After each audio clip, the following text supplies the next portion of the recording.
મહેસાણાની SP કચેરીએ મહિલાઓનો હલ્લાબોલ સામે આવ્યો। બુટલેગરોના ત્રાસથી મહિલાઓમાં રોષ જોવા મળી રહ્યો છે। મહિલાઓએ એસપી કચેરીમાં ધામા નાખ્યા। ખારી નદી કિનારે દારૂના વેચાણને લઈને વિરોધ કર્યો। ખુલ્લેઆમ દારૂ વેચાતો હોવાનો આરોપ લગાવવામાં આવ્યો।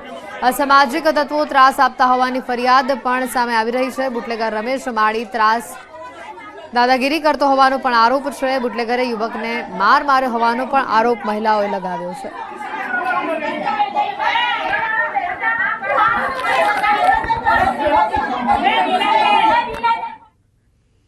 હવે વાત કરીશું વિભાજનના વિરોધની।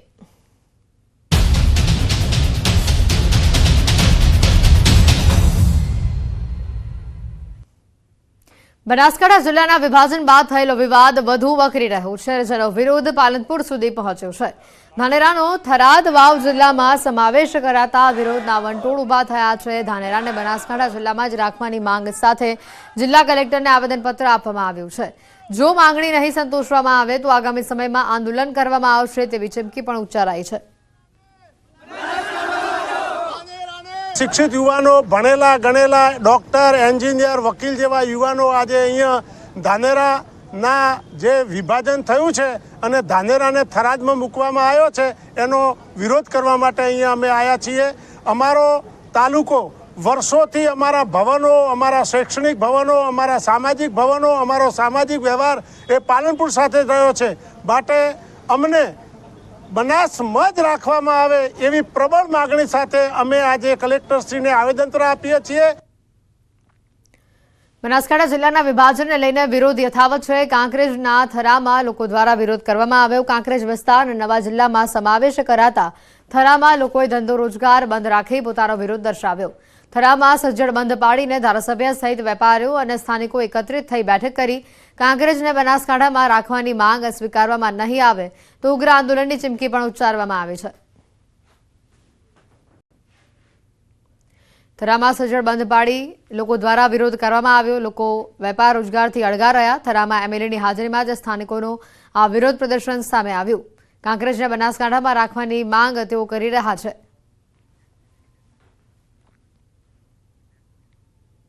વાપી મહાનગરપાલિકા બની છે, જેમાં ઘણા બધા ગામોનો સમાવેશ કરવામાં આવ્યો છે, પરંતુ વાપી મહાનગરપાલિકામાં સમાવેશ કરાયેલ મોરાઈ ગામના લોકોએ વિરોધ નોંધાવ્યો છે। આ ગામ સ્માર્ટ વિલેજ તરીકે પણ પ્રચલિત છે। ગામમાં પાકા રસ્તા, પાણી, લાઇટ, સીસીટીવી સહિતની વ્યવસ્થાઓ પણ છે। જો કે હવે મહાનગરપાલિકામાં સમાવેશ કરાતા ગામ લોકો વિરોધ કરી રહ્યા છે। ગામ લોકોના મતે મોરાઈ ગામ પહેલાથી જ વિકસિત છે। જો શહેરી વિસ્તારોમાં આ ગામનો સમાવેશ કરવામાં આવશે તો આ ગામનો થઈ રહેલો વિકાસ રૂંધાશે અને ગ્રામ્ય જીવનને પણ તેની અસર પહોંચશે, જેથી મોરાઈ ગામના લોકોએ વિરોધ નોંધાવ્યો છે। વાપી મહાનગરપાલિકામાં મોરાઈ ગામ સમાવેશ થવા નથી માંગતું, કારણ કે અહીંયા આદિવાસી વિસ્તાર છે। એ લોકો જમીનથી જોડીને રહેવા માંગે છે અને શહેરી વિકાસમાં એઓને રસ નથી ધરાવતા। એ માટે અમે મહાનગરપાલિકાનો વિરોધ કરતા છીએ। ગામ લોકોનો વિરોધ છે કે મહાનગરપાલિકામાં જવું નથી અમારે, કેમ કે અમારા ગામમાં ઓલરેડી બધી સુવિધા છે। અમારું ગામ સ્માર્ટ વિલેજમાં પણ આવેલું છે, એટલે અમને મહાનગરપાલિકામાં જવું ગમતું નથી ને અમારા ગામમાં 95% આદિવાસી લોકો છે। ફાયદો નુકસાનમાં તો એવું છે સાહેબ કે ઓલરેડી અમારું તો વિકસિત જ છે મોરાઈ ગામ, બરાબર છે। હવે નગરપાલિકામાં જો સમાવેશ કરવામાં આવે તો સમાવેશમાં અમને એવું લાગે છે કે આ 10 વર્ષથી 15 વર્ષ પાછું નીકળી જશે પછાડી। ત્યાંની જો એ લોકો ફેસિલિટી પૂરી નથી કરી શકતા, ડુંગરી ફળિયા જુઓ તમે, પછી આજુબાજુના એરિયા જુઓ, ત્યાં એ લોકો કંઈ વિકસિત કર્યું નથી, તો પછી મોરાઈને આજે 11 ગામ એ લોકો લીધા તે કેવી રીતે વિકસિત કરશે લોકો?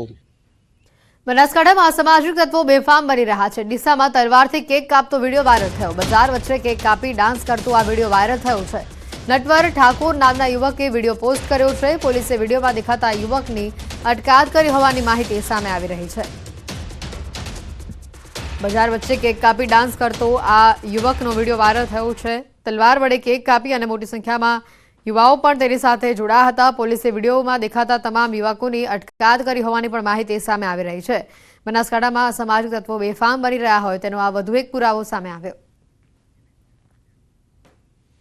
મોરબીમાં અસામાજિક તત્વો બેફામ બની રહ્યા છે। સામાન્ય બાબતમાં જ રંગપરમાં આતંક મચાવ્યો। દુકાનદાર સહિત 2 વ્યક્તિ પર હુમલો કર્યો। ધોકા, છરી સહિતના હથિયાર વડે હુમલો કર્યો। 4 શખ્સો સામે ગુનો નોંધાયો છે। મોરબી તાલુકા પોલીસે સમગ્ર મામલે ગુનો નોંધી તપાસ હાથ ધરી છે।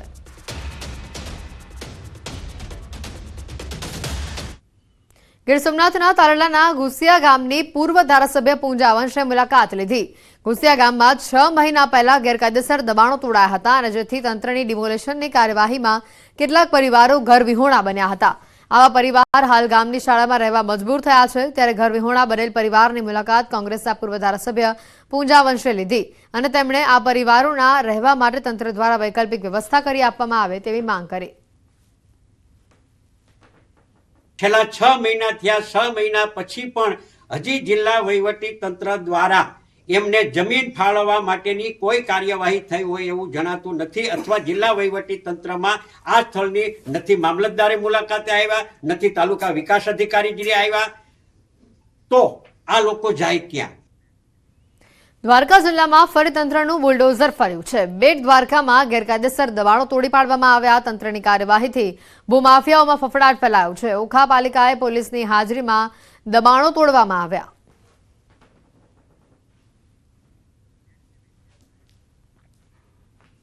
રાજકોટના ધોરાજીમાં નગરપાલિકાએ ગેરકાયદેસર દબાણો તોડ્યા છે. ધોરાજીમાં પોસ્ટ ચોકથી લઈને જૂના ઉપલેટા રોડ ઉપર દબાણ હટાવ ઝુંબેશ ચલાવવામાં આવી.